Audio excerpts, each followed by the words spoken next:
السلام علیکم ورحمۃ اللہ وبرکاتہ نحمدہ ونصلی علی رسولہ الکریم اما بعد بسم اللہ الرحمن الرحیم۔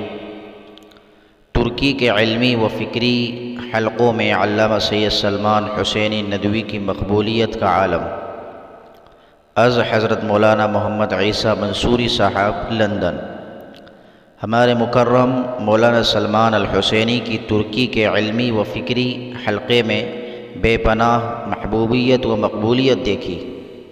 بڑے بڑے اسکالر و مفکرین اور علمی اداروں کے ذمہ داران ملنے آتے رہے۔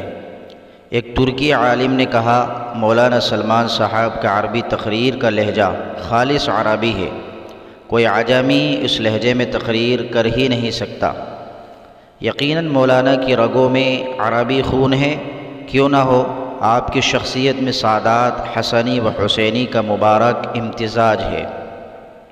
بندے نے مولانا سلمان صاحب سے کہا، آپ نے مردہ لوگوں میں بہت وقت گزار لیا، اب باقی زندگی میں زیادہ توجہ زندہ اقوام ترک، عرب، وسط ایشیا پر دیجیے۔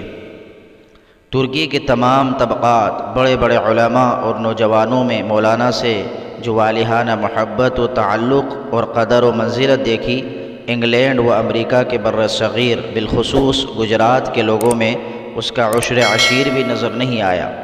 شاید اس کی وجہ یہ ہو کہ بر صغیر کی مٹی کی خاصیت ہے کہ جتنی کنکر اتنے شنکر، گویا شخصیت یا پیر پرستی رگوں میں پیوست ہے، اور مولانا کا طرز زندگی پیر کے بجائے ایک عالم ربانی کا ہے۔